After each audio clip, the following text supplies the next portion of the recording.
You are now tuned to BS3 Network. BS3 Network, changing the way you watch TV. It's Queen3 King. It's Queen3 and King. It's Queen3 and King. Queen3 and King, we the team, it's going down. We the talk of the town, it's going down. We royalty, wear our crowns, it's going down. Tune in now, it's going down. Queen3 and King, we the team, it's going down. We the talk of the town, it's going down. We royalty, wear our crowns, it's going down. Tune in now, it's going down. It's Queen3 and King on BS3 Network. Welcome to another episode of Queen3 and King. I am your host, King Dog. You see the queens there. We will get their introductions while we're waiting on the great Donovan. He has confirmed. Hopefully he'll be on shortly. But we'll start with our introductions here. We'll do it out north, almost in Van Augustine. She ain't here.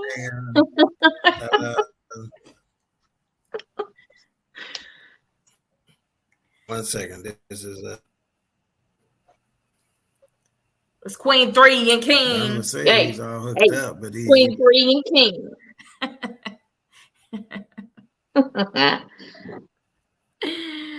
I gotta wake up. all right. All right. It's time to wear me out. Is it? Mm-hmm. Okay. So y'all talk amongst yourselves while I try to help Donnie navigate this. Here you go with this talk amongst yourselves stuff. Okay. So Sunday morning, right about 9:07, I woke up. Okay, here you go. Then I got okay. All right. Come on, microphone. Okay, we can't hear you. We gotta Oh, unmute. you're muted. Bam. Bam. See, I'm thinking about you, man. And you come on. I said, this is the consummate professional. This is a radio veteran. And he come on. I've been sitting in settings for like 7 minutes. I thought I had everything going. I'm like, man, I'm chilling. I'm good. I've been sitting here looking at myself like I'm looking in the mirror or something. I apologize. Excuse my Hey, part. not a problem. No, Man. you're all Not a good. problem. This is live, and you have technical difficulties from time to time. We appreciate you for taking the time to pop on with us. We know today unexpectedly has been a heavy sports day with some acquisitions with the Cowboys and Jason Kidd doing the fool, and John Morant spending $50,000 on strippers, which is about $45,000 more than I spend. It's about 40. It's about 49.9 about more than I spend. Let me tell you. But I'd clap it. I'd clap it for 50 grand if you needed me to. So we were just in the midst of introductions. So I'm going to finish introductions. We'll introduce you, and then we'll get into just a little chopping it up, man. We do things light around here. Nothing heavy. I reached out to you. You were gracious with your time, so we appreciate it. We'll get into some Donnie action here in a minute. All right. So again, energy already. Oh yeah. Well, see, I got plenty of that. Let me explain something to you, Donnie. Calvin Watkins came on here last week and did the fool on us. Okay, he's big time. Let's just say. All right. I assured them this ain't Donnie ain't no big timer. He ain't no big timers like this. No, never that. Never. Yeah. So starting out north, almost in Oklahoma, in Van Augustine, we have the season baby. She also goes by Coco, the Glamour, Skinny Minnie, Boney Maroney. Talk to the people, Queen. Good evening, everybody. Good evening. All right. And you said you had a sore mouth today. Is there a particular reason why that's rated you can tell Yes. us? Something... No, I went to the dentist yesterday, jerk. Okay, And you already know that. And that's house business. Yeah, he missed. Yeah, and just for Donnie purposes, what we wearing the number 12 Yaki today, or what which package we go with today? Stop it. Neither. What? All right. And next we have the educator queen, who is somewhere on spring break, jacking with a phone. She's known as TT Amoeba. Talk to the people, Queen. Good evening, everybody. And she's got her to impress the Donna. She don't normally sound like that, Donna. She's trying to be impressive for you, sir. Boy, I'll be. And Oh my God! Don't start showing out because we got company. Yeah, you know how you gotta be nice we got company. Okay, let me learn. All right, and then last but not least, we have the baby queen, Mama Lee,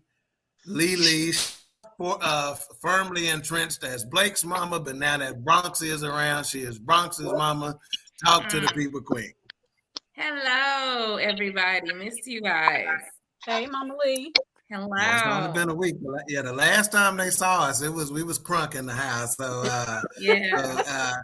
I'm certain this will go a lot better. So again, we have Donovan Lewis on the show, and here to give his bio is our Streets Are Talking correspondent, Lily. Give his bio. Well, let me go ahead and introduce the Donovan Lewis. He is an American radio personality on the very popular Texas sports radio show. He grew up in Dallas, Texas. Oak Cliff. That's my hood. That's my hood. Get the shit understood. Hey, yes. You better ask somebody. South Side, you know it. It's a whole lot of Triple D-ish going on tonight. And he went to East Texas State University, Texas A&M Commerce, where he studied for a degree in radio television. Lewis started his first role in radio at Talk Radio in 1993. From 94 to 99, he worked on the flight deck with Kevin McCarthy Show. He moved to the morning show producer on 93.3 FM, The Bone, in the Bo Roberts Morning Show. He later worked on the Big Bone Morning Show as a host and a sports reporter. Between 2006 and 2015, Donovan moved to work on his sister station, The Ticket, on 96.7 FM, 1310 AM on a show called Bad, short for Bob and Dan, with Bob Sturm and Dan McDowell. Donovan had regular parts on the show, such as Ghetto Jeopardy. Ghetto Jeopardy. Yeah. We need to play that. No doubt. He has been a part of an excellent team on air with Hall of Famer Norm Hedges. They have partnered on Dallas Cowboys post-game show since 2007. He is now the co-host on the Normandy Invasion. He is recognized by the nicknames The Great Donovan or Donnie Do. What's up? Hey, man. You made me sound all right. I'm interested in learning about myself. Man, that was great. Thank you. Thank you. It's very nice being on with you guys. Man. It's a pleasure to be on with you guys. I thank you. I can't thank you enough. It's our pleasure. Yeah. Our pleasure. Man, we're glad to have you. I've talked to you several times, and every time I talk to you, man, I tell you how proud I am of you, man. And it is widely known, man, even people who are ticket heads that are friends of mine out and about in the wild, man, when we get to talking about you, they are all so complimentary of you and your work ethic, man, and how much time you put in, man. So hey, we are proud of you, man. We really are appreciative of what you do, and it is not gone unnoticed, man. I appreciate that. You know, sometimes you get into this business, you don't know what to expect, and I surely didn't know what to expect. And this ride has been as crazy as it gets, man. But it is satisfying when you hear things like that and knowing that your work is not going unnoticed, man. That's that makes me proud to the get out there and do resume that is every day. resume.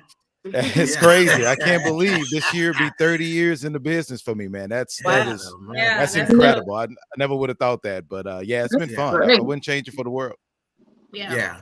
So let's hit on growing up in Oak Cliff, man. So he said something funny on the air the other day. He talked about, he said if the street's named after a state, you in a bad area over there.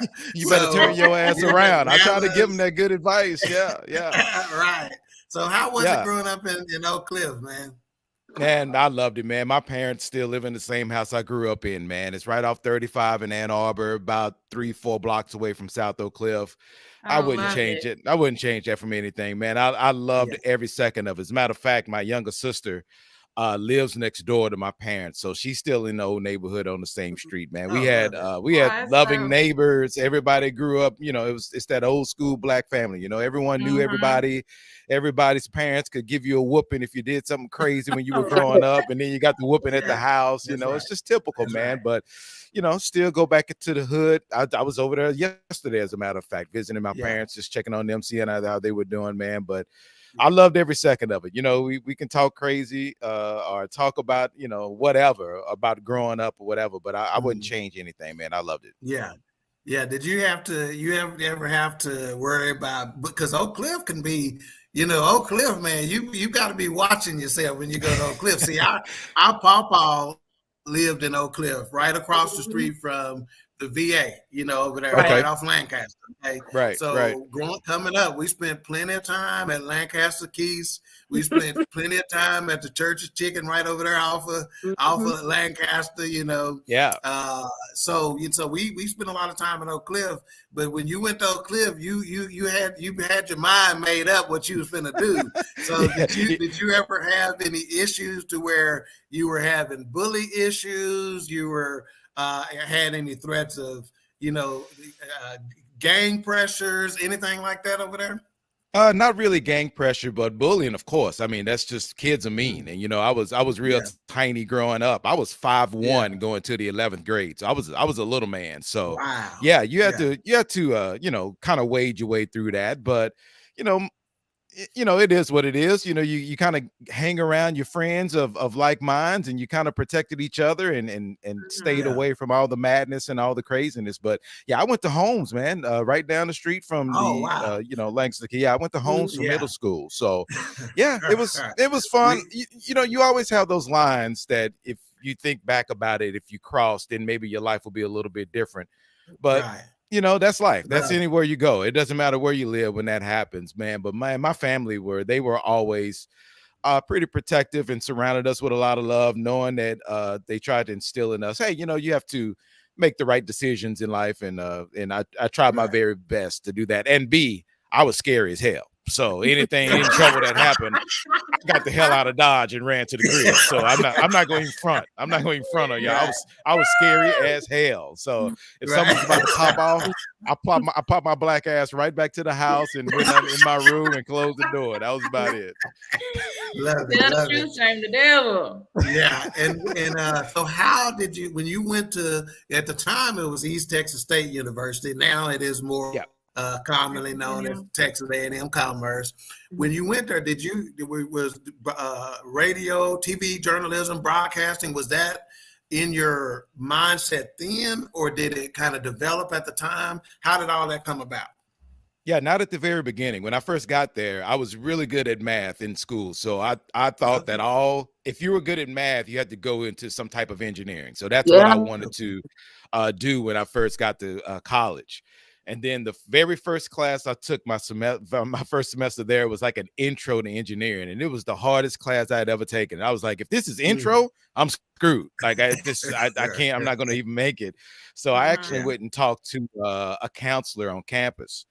And she said, I must have talked my butt off, because she said, hey, have you ever thought about, announcing or radio, television, anything like that? And I was like, no, not really. And she said, okay, take this announcing class. If you don't like it, you can use the class as an elective. If you do like it, then maybe you found something. And that was my second semester, my freshman year. I took the radio, television announcing class and absolutely fell in love with it. I mean, 100% head first. This is exactly what I wanted to do from that very first class that I took. So right then and there, I just changed it to radio, television, and went about it. And I went about it that way. Okay, love Shout it. out man. to Love that it. advisor.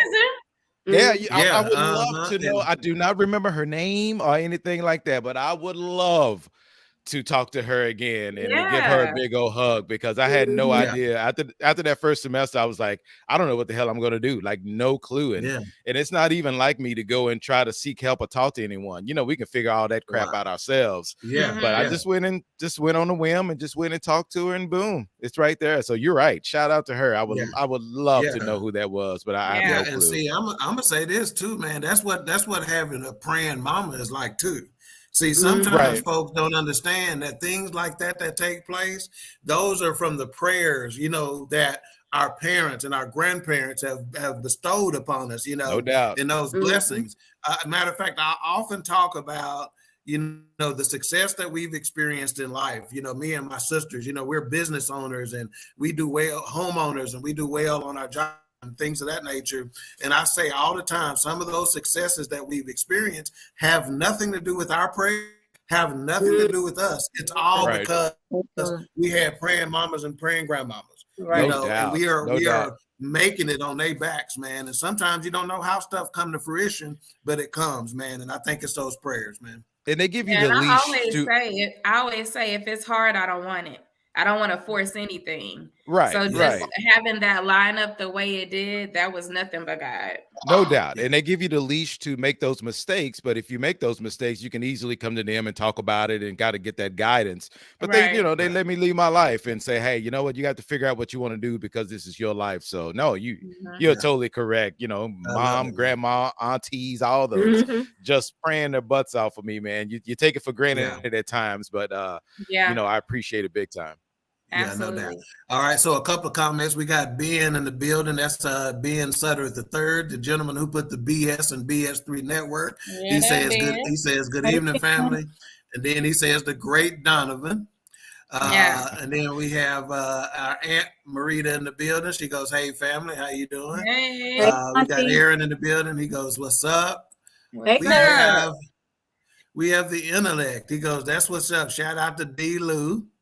Yeah, that's great. And then he comes back and says, "That's called the gang, hanging with those of like mind and protecting each other." So when you said you hung out with those of like mind, gang, it was probably the least scary gang in the whole wide world. But yeah, it was my gang. Yeah, no doubt. Right. He got Snowman Multimedia from the Snowman in the Morning Show with Cole Johnson. He's Full House tonight. And then we got Ben says, "Love hearing the story, Donovan." Yeah, definitely. So I want to touch on, and let me just say this: this is not why Donovan came on the show. Donovan agreed to come on the show. I asked him, "Was there anything off limits?" He goes, "Absolutely not." But I wanted to give this charity some love because it is one that is near and dear to Donovan's heart. And again, absolutely. He didn't come on asking me for anything. He said, "Whatever you need me to do, I'll do." But he is very instrumental in At Last boarding. And Donovan, I want you to explain a little bit for us what At Last does and how important it is to our community, man.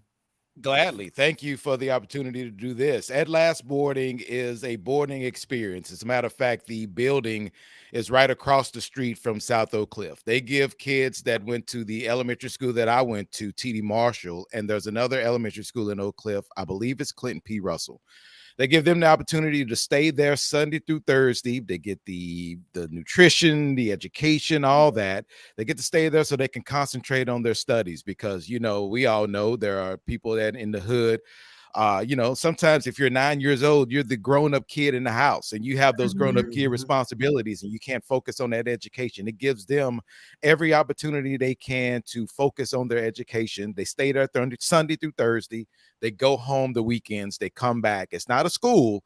It's just that boarding experience where they get to eat and study and get all the advantages of concentrating on their skills. Yeah, it's built from the ground up from my guy, Randy Bowman. He did this in dedication of his mom because his mom was a single mom raising two boys, and she had a lot of hardships to try to get him you know, educated, and he wound up going to the University of Texas. He's a lawyer, and now he started this charity. So yeah, it's just when I found out that he pulled the kids from the school that I went to, and knowing Randy and where his heart is, I dove headfirst into it, and it does incredible work. It really does. Amazing. Just an opportunity that kids from our neck of the woods don't get. You hear boarding school, you think of Tootie and Facts of Life. You don't think about you know, Oak Cliff and servicing the kids from Oak Cliff. So yeah, it's doing incredible work. Yeah, I thought that was a unique approach. Instead of taking the approach of what can we do in the classroom, it's like, well, what about after the classroom? Because sometimes that is so overlooked, man. And people and kids having good meals and people having good environments to be able to concentrate in. I mean, think about how many distractions there probably are at home for some of these kids. And it might not even be in their own house. It could be a neighbor or somebody across the street, or a big brother or a big sister, or you know, some drama going on or whatever. So I think that approach to say, let's look at what's happening outside of the classroom, after class and before class, that approach, man, was ingenious as far as I'm concerned. And shout out to the parents. Yeah, shout out to the parents. I'm sorry, excuse me. Shout out to the parents that are allowing their kids to do that. Because I think a lot of parents would say, heck no, I'm not letting my kids not stay here and do this and all that stuff. Man. So shout out to them. So realizing that the situation could be helped by a charity like this, and then they go and they check out the campus and they check out everything that's going on, and allowing their kids to have those advantages. So it's just it really is something that's just unheard of in our neighborhood, in my neighborhood, that I wanted to jump behind. So it's I love it. It's fantastic. Yeah, and it is something that my company has donated to over the last few years and whatnot. And I got it here in our comment section. So if you scroll in the comment section, you can find it. We have it on the screen as well. Have the website and have the social media tags. Hey, if it's just a few dollars, just go give them something to help these kids, you know, because I'm sure a lot of us can say we were just like these kids coming up. No doubt. It's us. It's me. That's the same neighborhood I grew up in. That could have easily been me, you know. So that's why I gravitated towards that really, really quickly, and just wanted to help out as much as I can. Yeah, and one of the things he does every year for that charity is he puts on a domino tournament. Yeah. All right. And if y'all know me, y'all know I play dominoes. So Donovan, Alicia right here, her husband and I, we play dominoes all the time. Donnie and I play dominoes all the time on the Domino app. And Donovan is one of the few dudes who beats me consistently in dominoes. And I don't appreciate it. You beat me consistently, man. Man, that's all I did in college. I don't know how I graduated, because we played dominoes all the time, so much, 24/7. That's all we did. And I wanted to bring something unique to our radio station, you know, just something different, because a lot of golf tournaments, you can do that, different fundraisers to try to help out, but something that was unique to me, something I love doing, and that is playing dominoes. So this will be what year is this? I think this is year number 4 for our domino tournament, Labor Day weekend. And the first year was at Redbird Mall, and it was great, but that was right before the pandemic hit. And this is year for number 5 then, if I'm not mistaken. I'm getting old. I'm sorry. The numbers are jumbled up. But we raised a lot of money for At Last, doing something that I love to do, and our listeners are really, really, really kind and supporting and donating and raising money. So I'm trying to quickly do the math in my head as far as the amount of money we've raised so far. The first year, when we really didn't know what we were doing, didn't know what to expect, and we got to a little over $50,000, and I was just floored out of my mind that would happen. And now we've raised the stakes, and I think this year's goal is to get to $250,000 for At Last in the year. And I think we can do that, but it's going to take a lot of work. But just raising the money for the charity and benefiting those kids has been way worthwhile. Something that I never thought I could ever imagine happening, like my name on this tournament, helping out this charity. But it's been great so far, and I look forward to all the years to come. If Randy has Labor Day weekend. Labor Day weekend. Yes, we do it Friday and Saturday. The Friday is the tournament to where the participants will play each other in the bracket style, and then the winners of the bracket on Saturday play me to see if they can beat me. Oh, And it okay, feels okay. like, yeah, it's been real easy the past years to beat me in these brackets. I've been real upset about that. I don't like losing at all. At all. Yeah. But if Randy if Randy has a promo video for At Last Boarding, like a little commercial, if you'll get that to me, I'll get it played on as many of the podcasts on our network as possible, you know, to kind of get the word out and stuff like that. We typically feature a Black-owned business of the week, but I think from a charitable standpoint, this is something that we'd like to play on our network as often as possible, even on the Roku TV channel and stuff like that, to get him some more exposure and things of that nature. So if you can get that to me, if he has something like that, see if you can kind of get that to me, Donnie, so we can get that I would definitely ask, and we surely appreciate it, man. Yeah. Yeah. Now, is this what, so we got a street named, is it Donovan Lewis Lane? Yeah, it is. And is that because of this charity? Yeah, it's right in front of the building. It's right in front of the building. As a matter of fact, that's awesome. If you go to Waze and put in Donovan Lewis Lane, it'll get you there. Now, don't blink because you'll miss it. You'll be driving and you'll blink and you'll go right by it. Don't blink. But yeah, no, it's there. They were nice enough to have that street in front of the building named after me because of the domino tournament and the money that we've raised for it. So it's really cool. Yeah. I love it. So the ticket, man, the ticket exchange radio family of listeners and the way the listeners bond and connect. And, you know, if I'm somewhere and somebody sees me with a ticket shirt on, or I see them, we start talking in this language that people are like, what are y'all talking about? How do y'all know? We talking drops and stuff like that, right? Right. How is it being a part of something like that, man, in your day-to-day life, being out and about? How is it, man? It's crazy. This is the third radio station I've worked for, and there's been absolutely nowhere like this before in my entire life that you get recognized or noticed everywhere. The farthest I've been that I've been noticed, I promise you, I was in Italy on a vacation, walking out of a store, and a guy that that heard me saying I was going to Italy, saw me and said, "Hey, Donovan." I just kind of turned around and shook my head. He's like, "Yeah, I was wondering if I was going to run into you here." It's incredible, man. It's so much fun. It's an absolute dream job. Seriously, it's like I would watch all the games anyway. I would talk about the games with my friends anyway. So now to get the opportunity to have the platform to not only talk about sports, but talk about anything else. And that's the one good thing. The one thing I love about the station is that they give us the platform to not only talk sports, but when all the social crap was going down, you can say what you feel. You can say exactly what you mean and just use that platform. And I think for a while, I don't want to say I took it for granted. I guess I just didn't realize the scope of it until now. Now I totally understand that I do have a voice and a platform that I have to take seriously, and I have to be responsible with it. So it's fun, man. It really is. It's something that when I saw on the outside looking in, I thought, man, that'd be really cool to work there. And I didn't realize that once I started working there, how cool it was. So it was probably everything I expected and probably 1,000 times more. Yeah. And you work with a Texas Radio Hall of Famer in Norman Elizabeth Hitzkes. That's right. Yeah. How is working with Norm, man? Norm, when I met him on Media Row, man, that cool experience. It's almost like meeting your pawpaw best friend or something like that, man. How is it working with a radio legend every day, man? No, it really is fun, man. You've been in the game so long, you don't realize that you still learn some stuff every day. And just our two different worlds coming together and putting together this program that we feel that works pretty well.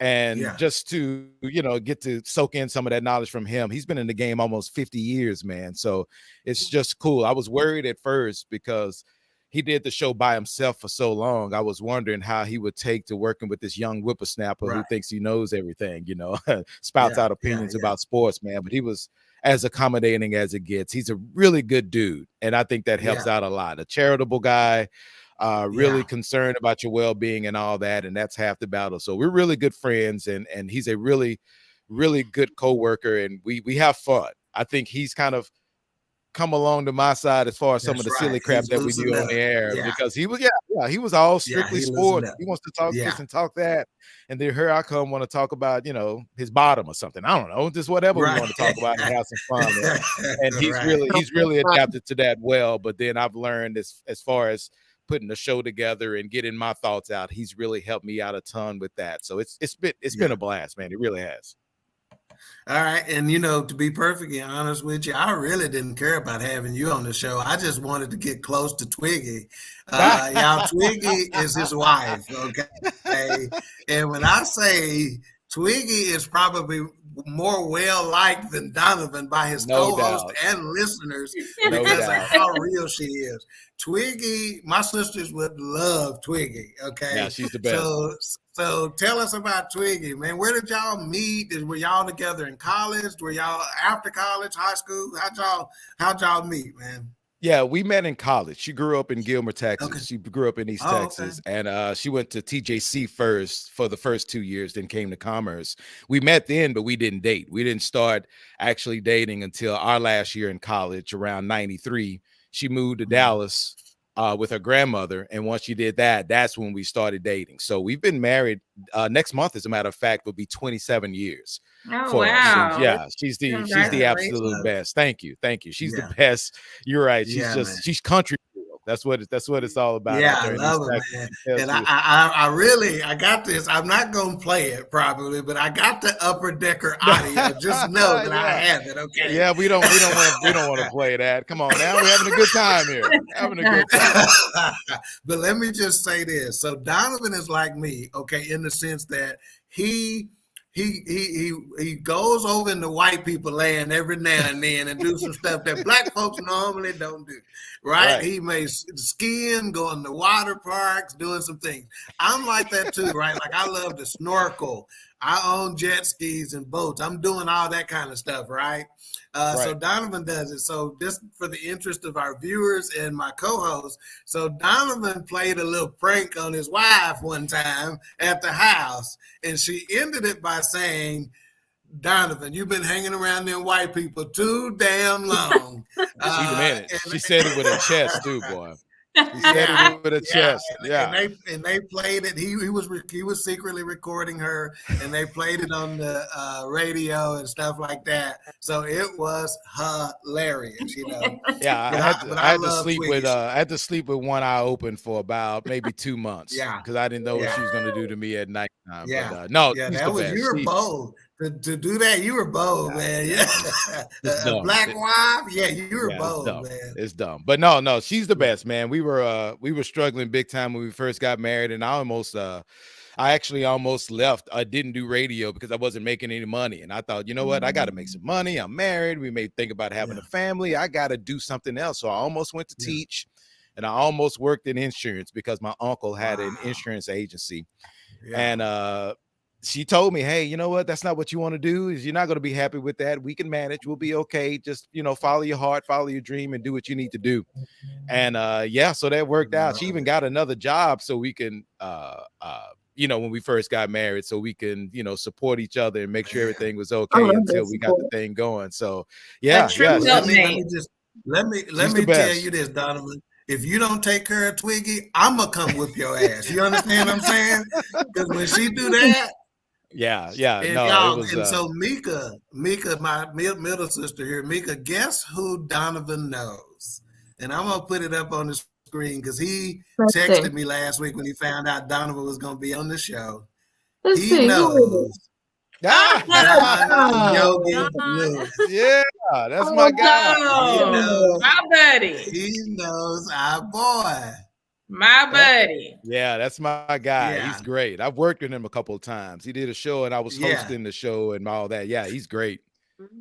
As a matter of fact, I need to send you the picture of when I went to his party and they was like in the, I can't remember, 30s, 20s, 30s style or whatever. I had a clean old white tux on and took a picture with him. So I have to send that to you. Yeah, he's a real good dude.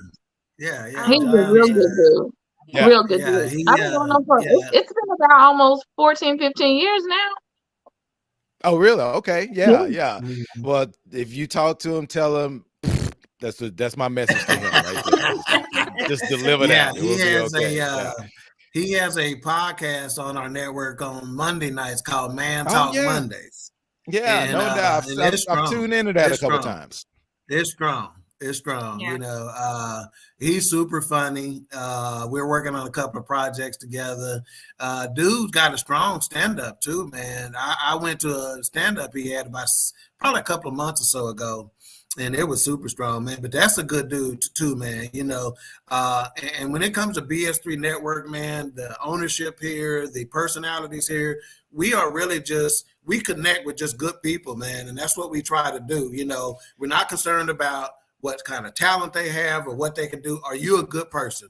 And that's the number one thing that we really look at when we determine, okay, are we going to do some business together, you know? And John fixed that bill for sure, man. No question. He's great. His wife is great too. Yeah, Cheryl's for sure, man. So you do a lot, man. Texas A&M Commerce football, you calling their games, right? You make all these appearances. Huh? Stadium voice. Yeah, I don't do it on the radio. If you're in the stadium voice. Yeah. Okay. Yeah. You do all these appearances. You do these dumb interviews like this. You traveling for the ticket. You getting tired, man? No, man. This is great. This is what it's all about. You know, it's this job at the ticket has allowed me to expand my reach and do other different things as far as the stadium voice and commerce and doing the DeSoto high school football games on the radio and other MC opportunities. So no, sometimes it gets a little overwhelming. Football season is extremely busy, but hey, it's what we live for, man. This is what's up, you know, and this is this is why I got into the business, to try to expand the horizons a bit. So no, man, I'm still having fun. I'll tell you what though, the moment I feel like I'm not having fun, I could definitely see me doing something else and just dropping and say, hey, there are other things I want to do. Like, again, I've been in this game almost 30 years. There are a lot more things to do. So I don't know exactly how long I'll be doing it, but as long as I'm having fun and excited to go to work every day, let's go. Wait a minute, hang on. Somebody just walked behind my sister. I need to find out who that is. What's her name? Let me holler at her like Mike was hollering the other day. Put it together, Mike. Oh my gosh. What an idiot. This is not the so that is a great segue into this Mike Irvin situation. Donnie, tell me what you think about that, man. Ooh, please share your thoughts.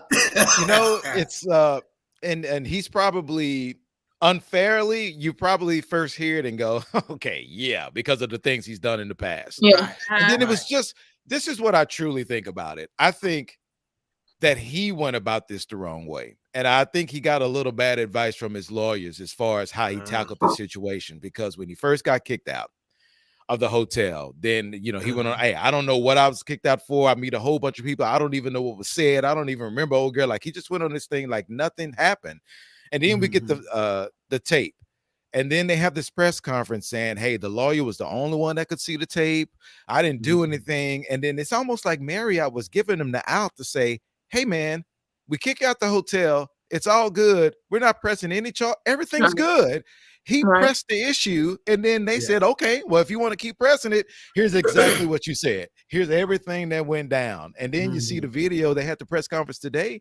That didn't prove anything. That didn't solve anything.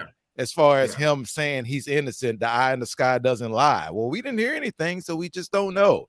I think he went about it the wrong way. And now I don't know if he's going to lose his job over it. And even if he was just pulled from Super Bowl, sometimes you got to take those L's, man, and just move on. And just all the other stuff that he's done in the past, and he still was working at the NFL Network, I feel like this is not going to be the thing that's going to get him fired. So take your L.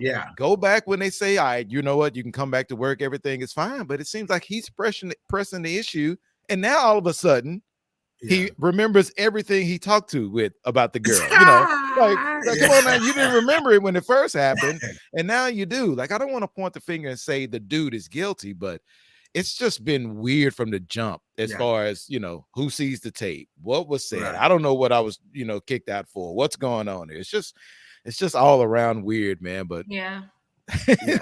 I'm a big track record guy, and the reason why, like my kids, my sons, my nephews, you know, young guys that I've coached before, I always talk the people who report to me at work, I always talk to them about a track record. And I say, you want to establish a good track record, because we all mess up from time to time.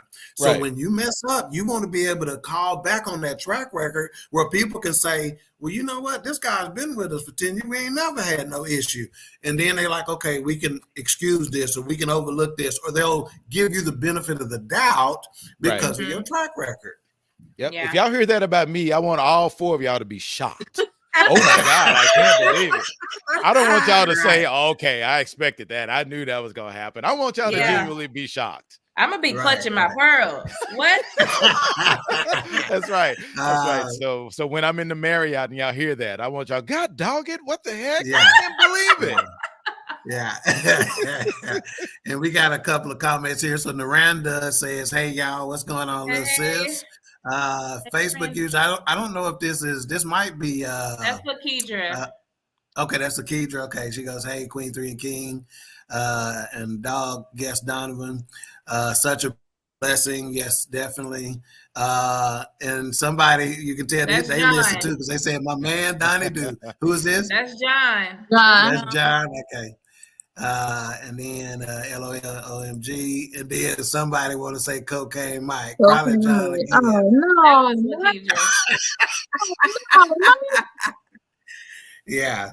So Donovan, so you got this career in radio. So tell us about your fandom, though. You're in a sports radio station, right? So there's sometimes it can be considered taboo for journalists and radio to be fans of teams. I don't care nothing about that. I'm a Cowboy fan. I'm a Maverick fan. I'm a Ranger fan. I'm a Stars fan, and I don't care who know it. So what about though? Who are you? What teams are you fans of? If you want to put them in a list, number 1 is 100% Mavericks. I am diehard 100%. I don't make any bones about it on the air. You know, they try to tell sometimes you need to be impartial. I don't care. I'm a Maverick fan through and through.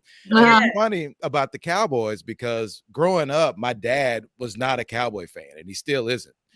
And, you know, you grow up, you want to be like your dad. So, hey, you know what? My dad's not a Cowboy fan. I'm not either. And then I fell in love with Randall Cunningham. Like, that was my guy. So I was a Philadelphia Eagle fan because of Randall.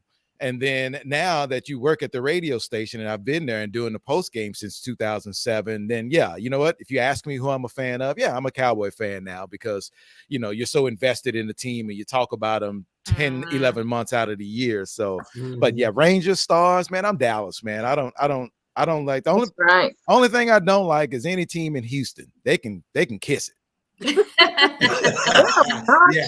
Houston.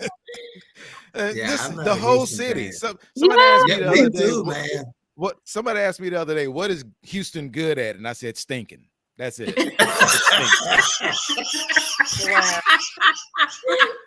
I'm with you, man. I cannot stand Houston, man, as a city. I don't know why. I like crew, Houston, man. And if you're down with Houston, to me. You say what? Houston's fans are worse than Dallas to me. They're bad. Okay.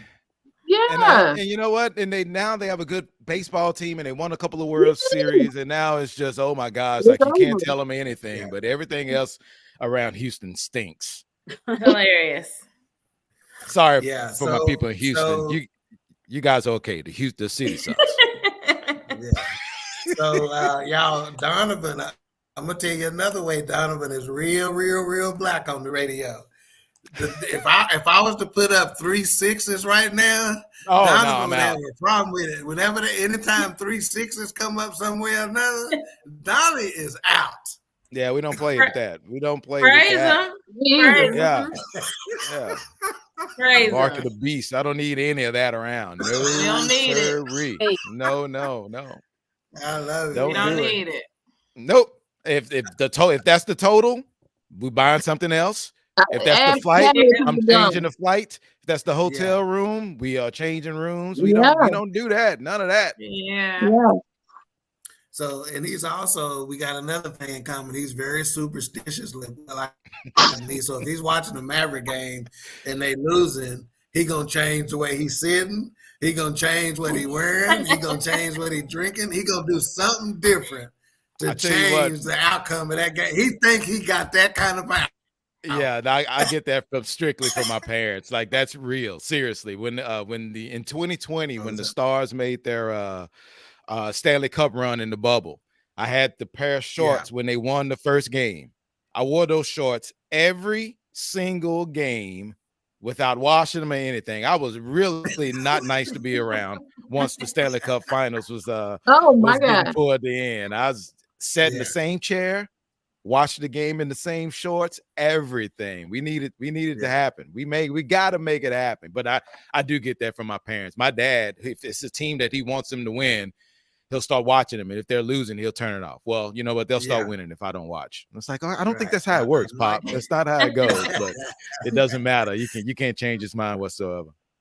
And like several little black boys, Donovan had a crush on Good Times' own Thelma. And hang on. You're getting them mixed up. You're getting them mixed up. I know nothing wrong with Thelma. She was great. Yeah. I mean Thelma. My crush was on Thelma Hopkins. Give me a break. Okay. Bosom Buddies. That was my crush. Okay. Yeah. Okay. Thelma thought it was Thelma at Good Times because I was going to say my sister, the season queen, Nicole, she is often compared to Thelma from Good Times. And I was going to see if you was going to possibly leave Twiggy for her and she was going to leave Kenny.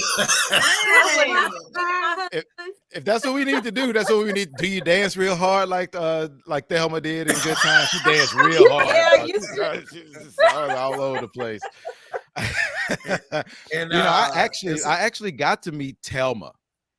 At Papados, at Papados at Oaklawn. She was in town for a play, and I had a friend of mine that worked at like ABC Radio, and she was interviewing her and Jack Hay, and they wanted to go get something to eat. Oh wow!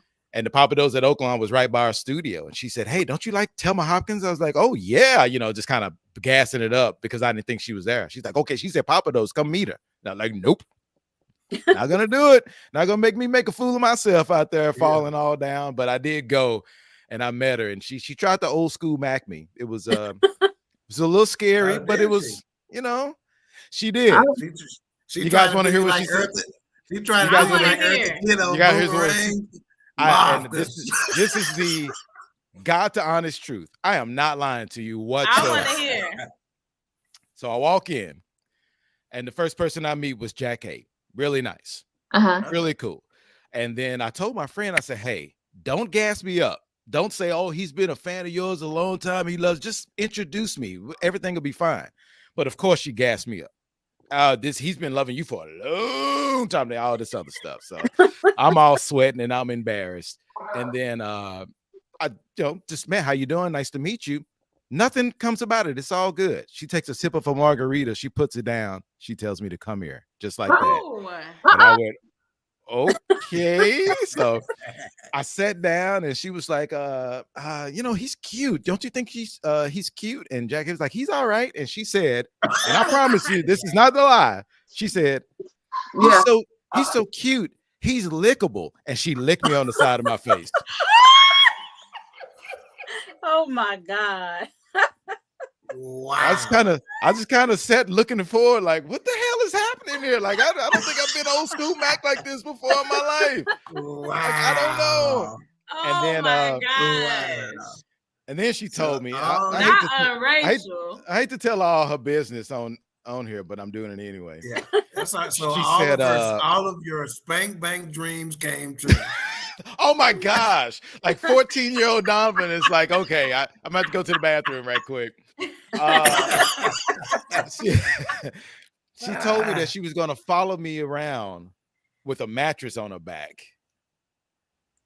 Oh I was my. like, Okay, I don't know what that God, means, dog. but okay. Like I'm being old school Mac for real. Them drinks Like, was drinking at Woo! Papado's Wednesday. Let me tell She you, was yeah, out of that town. I don't know if she had a okay. Papadocious or a swamp thing or whatever, but once Yeah. she getting it in. Yeah. I'm going to find the picture of the first day I met her, and I'm gonna pop it up here on the screen because it's kind of wild. I have to find it though. Oh, here it is, right here. Just to let you guys know that I'm not lying. Oh, Yeah. look at her. Oh yeah, From she the was very first day. Wow. she was Y'all on notice- you. All Y'all right, notice how now. quick. Y'all notice how quick he access it. It's I in the think he special be folder. needing to Yeah, access it's it a lot in more that than we special can. folder. Yeah. Oh, that's right. It's in the go-to Oh, folder. there it is. So you're in your radio career, man. What would you say would be? I'm gonna start with the worst moment of your radio career, and then after that, I want you to tell us your most fondest moment of your radio career. What's the worst moment of your radio career? Boy, worst moment. Boy, that's a good one. Boy, I'd really have to think about that. So let's go with the best. Let me think about the worst moment because Okay. If you you know got, if what? you Okay, no, I got it. I know it. I know exactly what it is. And because our station is very unique, it is sports, but then we do try to entertain and we try to have some comedy. And I'm trying to bring the culture to the station at times. And sometimes I even feel that maybe I'll cross the line trying to, be funny or whatever. So there was one instance, and we had our annual summer bash, and it was on Juneteenth. And I was just trying to think of something funny to write or do or some kind of bit to go with Juneteenth. And I wrote this song that I totally 100% regret writing. Like I don't even think it was to the level of, like, you remember when Chappelle said he found that they weren't laughing with him, they were kind of laughing at him, and he kind of felt that a bit. The song that I wrote, I think when I thought about it and after I did, it was so bad and they were laughing that I thought, you know what, I just need to script that. I think that made me feel bad. And I thought, you know what, I think even I crossed the line as far as trying to do something funny with something that wasn't funny. Yeah. Gotcha. And Okay. I, And then I don't even think we've replayed it. It's probably erased from, because we I don't saved remember every it. single thing. Yeah, no, Yeah, it was that's right. it was That's right. Yeah, it was bad. I felt really bad after I did it, and I was like, yeah, that probably was a little too much. That was. Did you get any backlash from that? A couple? Yeah, I got a little bit. Yeah, and From who? From like listeners or who? Yeah, from listeners. Yeah. From a couple of brother listeners that were like, come on, bro. Like, hey, like I know it, I understand what you're trying to do, but that was probably a little bit crossing the line. I was like, you know what? It probably was. Once I was done, I was like, damn, that didn't feel right. I embrace bringing the culture, our culture, to the radio station. I embrace it. That. Absolutely. I love it. And you can do it in ways to where it's appreciated by everyone. I don't want to say educational, but I think a lot of other people will learn some things, and then you guys will understand exactly where I'm coming from and enjoy it and appreciate it. I have to try to find that balance. I think you actually put on a clinic by bringing the culture. You do it in such an understated, not in your face kind of way. Right, It's organic the way it happens. You know what I'm saying? It does not feel like you're forcing the issue at all. It's just natural, but I can tell that's what's taking place. I pride myself on that and trying to deliver it that way. But I crossed the line with that one, and I realized that. So I felt really bad for a while after that, saying, God dang it, I got to be better than that. Hey, shooters gonna shoot. Oh, right. Yeah. You don't make every shot you take. That's true. Shooters gonna shoot, baby. Michael Irvin. Ask Michael Irvin. Shoot.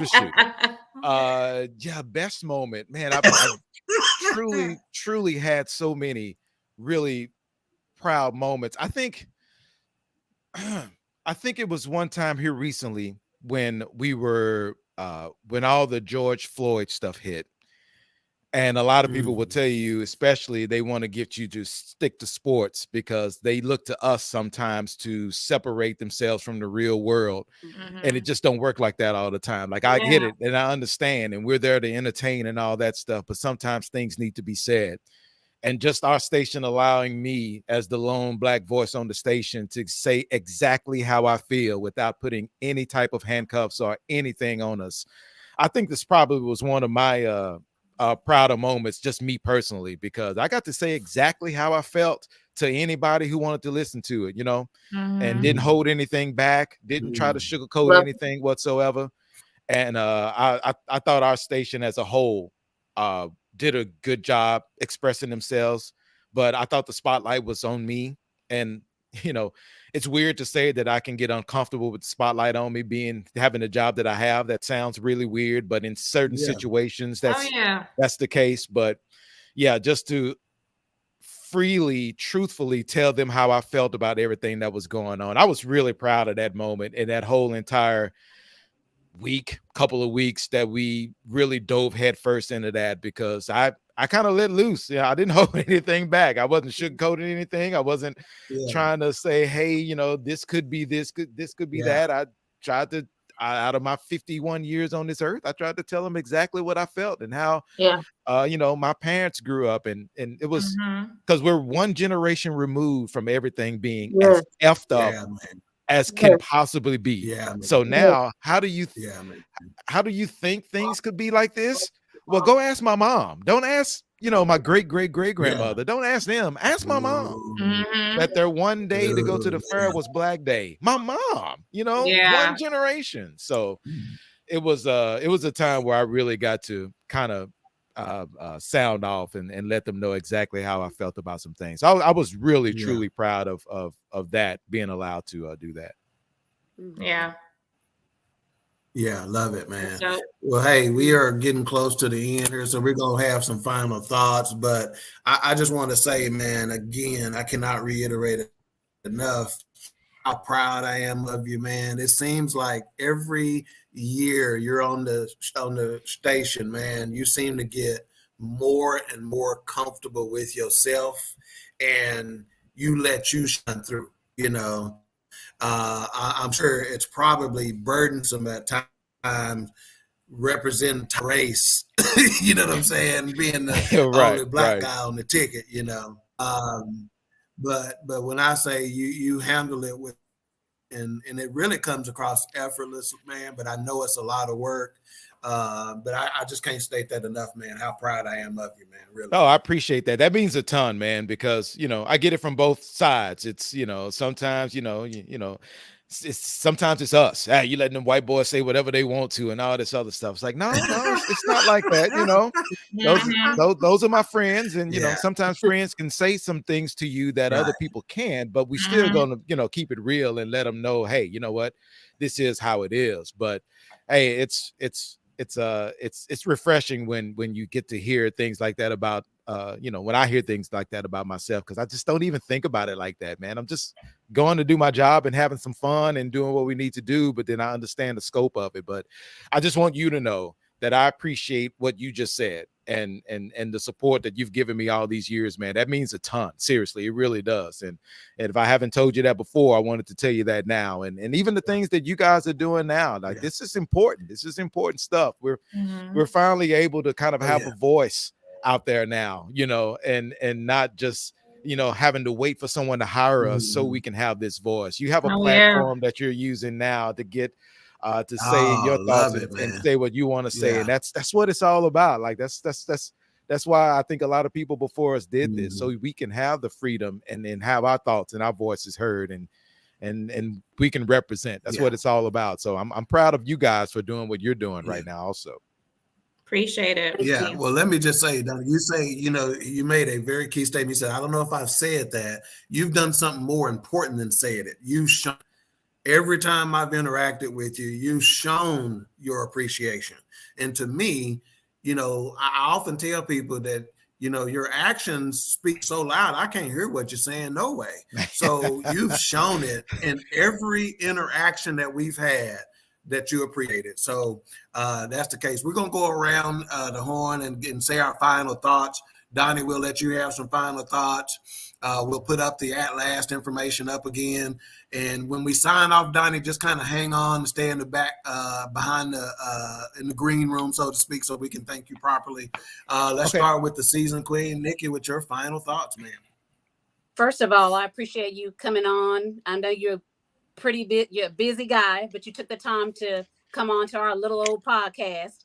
But I really appreciate you, and I enjoyed you very much. So I just thank you for taking the time out to spend with us today. Thank you. I appreciate that. No problem. And to our listening audience, I love you guys. They love you back. I know, girl. All right. Mika. All right, to the viewers and to our listening audience, thank you for tuning Well, first of all, in. did you find that girl who walked by before you go? Keep talking. Keep talking. Going through. And, to Donovan, I enjoyed your humble spirit. Thank you for coming on and taking some time out of your schedule. We appreciate it. Thank you. Donovan, thank you so much. What'd you say? Hush, T. I told her to Did he tell say that girl to something? holler at me. No, okay, I should have kept talking. Tell her to run. Donovan, we thank you so much for blessing us with your presence tonight. It was a great conversation. I'm going to echo Mika. You can just see the humbleness and hear the humbleness in your voice. It's like talking to somebody we've known for years, not some radio legend, because that is what you are. Oh, thank you. Thank you. I appreciate it. And to our listening audience, thank you so much for tuning in week after week. Y'all make this possible for us. So we appreciate it. And we'll see you guys next week. Yeah, see, I know my sisters didn't tell me this, but I know they were a little nervous because of how Calvin Watkins did us last week. They was probably thinking Donnie. They were probably thinking Donnie was gonna come on here and be big time like Calvin Watkins. What did he do? Oh, if that was gonna happen, I was gonna get off of here. Well, we're gonna talk in the green room. Okay. Yeah. All right, please. I like to know that. Now let's get some juice going around here. Now let's go. It's pretty juicy. Before Donnie gives his final thoughts, I want to put this up again. At last.kindful.com. Randy Bowman doing great things for the kids out there, man. So if y'all can support him, please do so. Let him know we were thinking about him, try to help the kids, man. Because again, what's that song say? I believe the children are our future. Teach them well.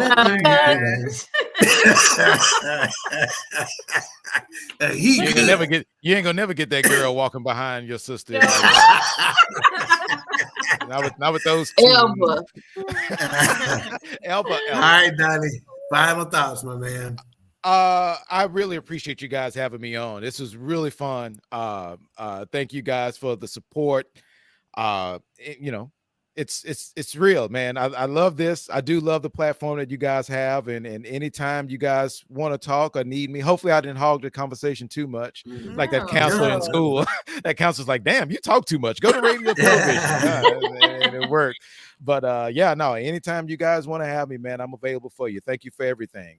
I appreciate it. We want you to come back and host Black Jeopardy for us. That's what we want Ghetto you to Jeopardy. do. Let's go. Put an episode of Ghetto Jeopardy on for us. I got you. We will make that happen for sure. It'll be easy for you guys. I tried to make it as easy as possible for my co-hosts, since they had no ghetto-ness in them whatsoever. Right. I loved it, man. Again, thank you. The Queen3 King audience thanks you. The BS3 network family thanks you, man. And again, if there's anything we can do to support you, do not hesitate to let us know. Next week on Queen3 King, we will be meeting Miss Karita Parks, woman in sports. This is another African-American female with Double Take Sports and sports journalist. She's doing her thing, running to her out at the Super Bowl. She covers the team in the DC area, but she is a powerhouse. So we'll meet her next week as well, Miss Karita Park. So make sure you tune in there. And as always, we appreciate you for supporting Queen3 and King. We'll see you next week. Want beef, then we cooking, bro. Bring the hook in. Queen3 and King, we the team. It's going down. We the talk of the town. It's going down. We royalty, wear our crowns. It's going down. Tune in now. It's going down. It's going down. We just hit you with another one. It's going down. We just hit you with another one. It's going down. We just hit you with another one. Tune in now. We just hit you with another one. It's Queen3 and King.